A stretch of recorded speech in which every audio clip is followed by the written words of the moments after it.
আমাদের পেজের সাথে থাকার জন্য সবাইকে নমস্কার এবং আদাব। সেই দিন ছিল আমাদের ছেলে সাত্বিকের নামে কার্তিক পুজো। ওর মনি মানে আমার শাশুড়ি মা ওর জন্মের সাথে সাথে মানসিক করেছিলেন। সে আজকে আমাদের মাঝে নেই, প্রায় 3 বছর। সে থাকলে হয়তো তার নাতির জন্য আরও সুন্দর করে আয়োজন করতে পারতেন। তো যাই হোক, পুজোটি শুরু করেছিলাম অধিবাসের মাধ্যমে। আনুষ্ঠানিক পুজো অধিবাসের মাধ্যমে শুরু হলেও পুজোর কাজ শুরু হয়ে গিয়েছিল প্রায় 1 মাস আগে থেকেই। আপনারা ভিডিওতে যে সবুজ ফসল ঘেরা বেদিটি দেখতে পাচ্ছেন, ওটা তৈরি হয়েছিল প্রায় মাসখানেক আগে। ছাদের উপরে মাটিতে বীজ থেকে চারা গজানো খুব একটা সহজ কাজ ছিল না। তো আমার মা বাবা ভাই সবাই ছিলেন বলেই এই কঠিন কাজটি সহজ হয়ে গিয়েছিল। তো যাই হোক, তখন শেষ হয়েছিল অধিবাসের পুজো।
কিন্তু কার্তিকের কাজ কার্তিককে করতে দাও না, খাইলে কি ভালো লাগে না? আমরা চলে যাই, ঠিক না? মাইরও খাইলাম কার্তিক। কার্তিকের মায়ের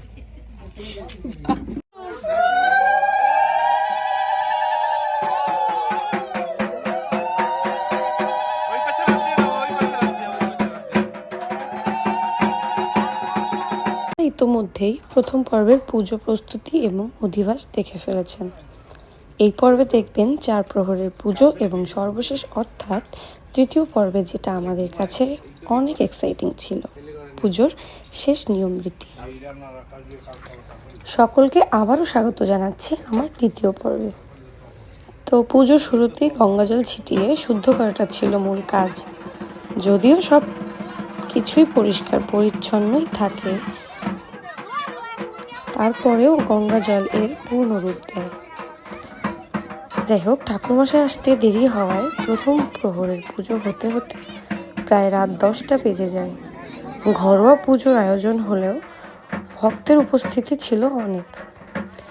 একটু জানিয়ে রাখি, পুজোটি 4 প্রহরে সম্পন্ন হয়েছিল এবং শেষ হতে হতে প্রায় ভোর 5টা বেজে গিয়েছিল।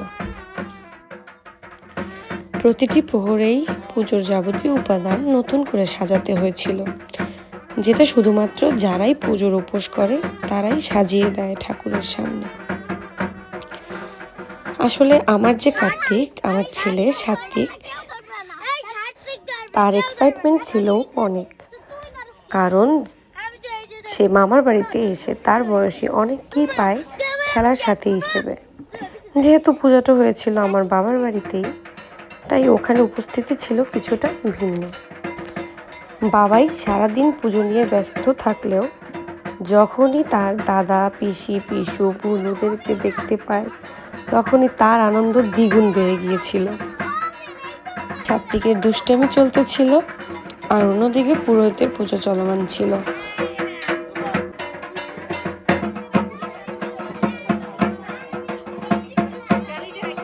আনন্দ নিয়ে ঢাকের তালে তালে প্রাণ ভরে ঠাকুরের আরতি করছিলেন। সময়টি খুব মন ভরে উপভোগ করার মতো ছিল। যদিও আপনারা জানেন যে সনাতনীরা অঞ্চল ভেদে বিভিন্ন রূপে সৃষ্টিকর্তার উপাসনা করে থাকেন। একটি প্রবাদ বাক্য আছে, বাঙালিরা 12 মাসে 13 পর্ব করে থাকেন। তা যে পার্বণই হোক না কেন, ঢাকের বাদ্য সেই পার্বণকে উৎসব মুখর করে তোলে।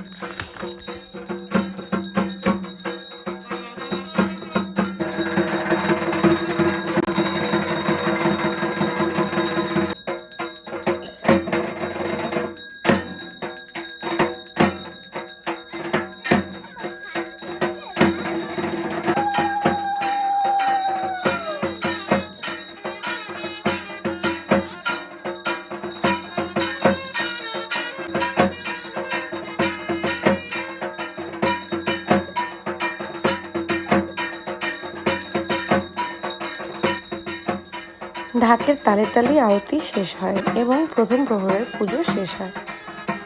যেহেতু ছিল শীতের রাত, তাই রাত বেড়ে যাওয়ার কারণেই বেশিরভাগ দর্শনার্থীরাই চলে গিয়েছিলেন। রাত যত গভীর হয়, এক এক করে দ্বিতীয়, তৃতীয়, চতুর্থ প্রহরের পুজো চলতেই থাকে।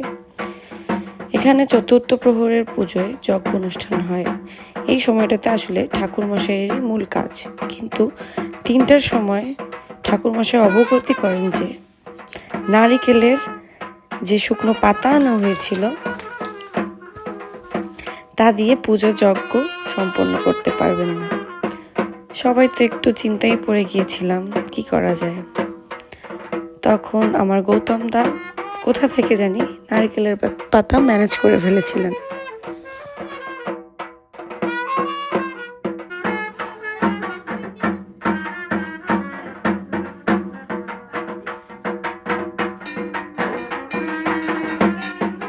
পুরোহিত মশাই আর সময় নষ্ট না করেই যজ্ঞ অনুষ্ঠান শুরু করে দিয়েছিলেন।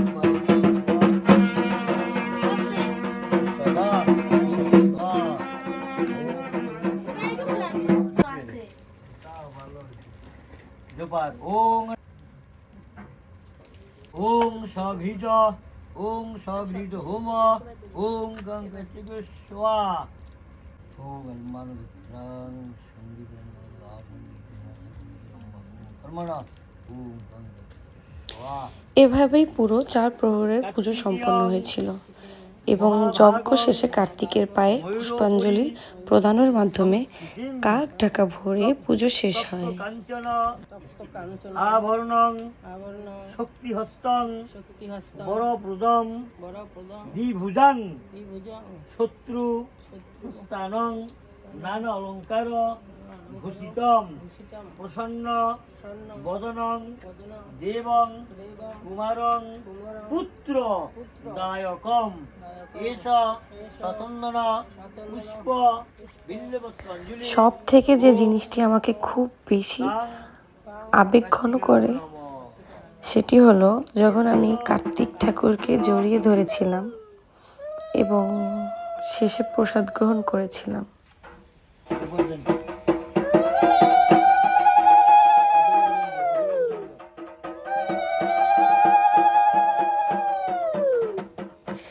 এই ছিল সকল পুজো পর্ব। পরবর্তী পর্ব দেখার জন্য অনুরোধ রইল।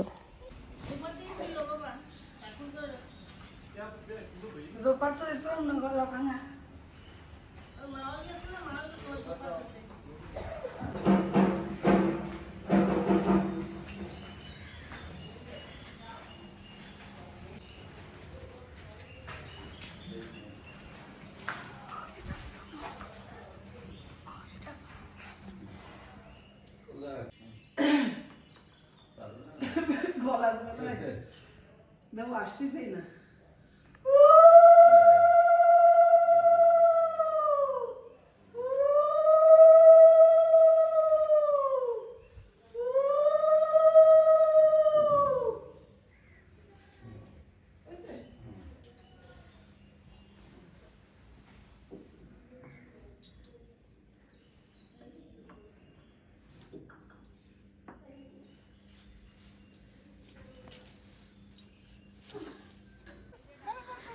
কার্তিক পুজোতে যে এত নিয়ম সেটা জানা ছিল না। পুজো শেষে ঘন্টাখানেক চোখটা বুঝেছিলাম মাত্র। তারপরেই সাত্বিককে ঘুম থেকে তুলে পুজোর স্থানে নিয়ে যাই। আপনারা দেখতেই পাচ্ছেন কি হচ্ছিল। আপনারা যে ধানসহ ধানের গাছটি দেখতে পাচ্ছেন সেটি আসলে সকালবেলা গ্রাম থেকে সংগ্রহ করা হয়েছিল। আসলে গতকালকে যে বেদিটিতে পুজো হয়েছিল সেই বেদির ফসল কাটার মাধ্যমে পুজোটি সম্পন্ন হয়। আর সাত্বিক যেহেতু অনেক ছোট, তাই কি করার, তার মামার দিদার সাহায্য করতে হয়েছিল। যা যা ভাই যা যা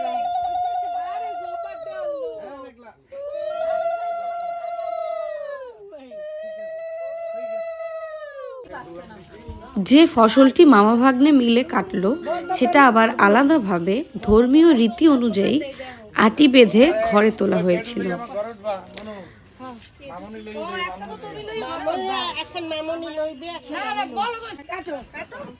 মূলত সনাতনীরা এটা বিশ্বাস এবং পালন করে আসছে যে অগ্রহায়ণের মাস পহেলায় নতুন ধান ঘরে তুলতে হয়।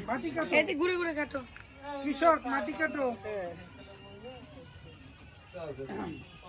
বাবা কাটো কাটো কাটো এই কূপ দে বাবা, এইরকম জোরে জোরে মাটি উড়ে বা কাটো কাটো কাটো সুন্দর করে কাটো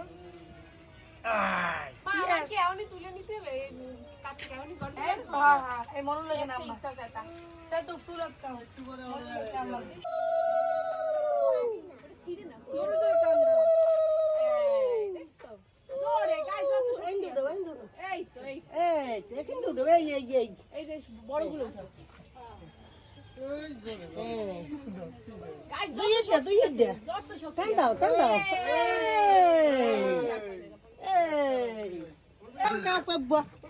দিদি এখন দি পাপড়ি লেগে গেল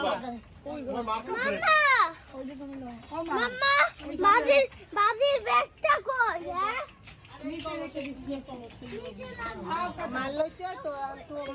যার ইচ্ছে ছিল এই পুজোটি দেয়ার, সে আমাদের মাঝে না থাকলেও নিশ্চয়ই উপর থেকে দেখেছেন এবং আশীর্বাদ করেছেন। আপনারাও সাত্বিকের মনের জন্য প্রার্থনা করবেন। তো এই ছিল আমাদের ছেলে সাত্বিকের পুরো পুজোর আচার অনুষ্ঠান। আমার সাত্বিকের জন্য সবাই আশীর্বাদ করবেন। সাথে থাকার জন্য সকলকে আবার ধন্যবাদ। দেখে দেখে নামতে পারো না? তোর একটা বছর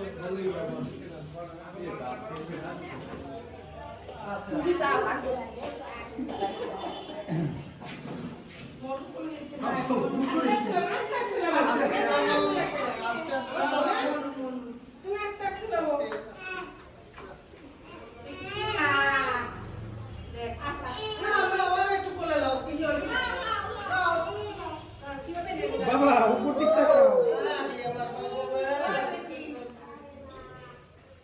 হ্যাঁ সমস্যা নেই, কিছু হয় না।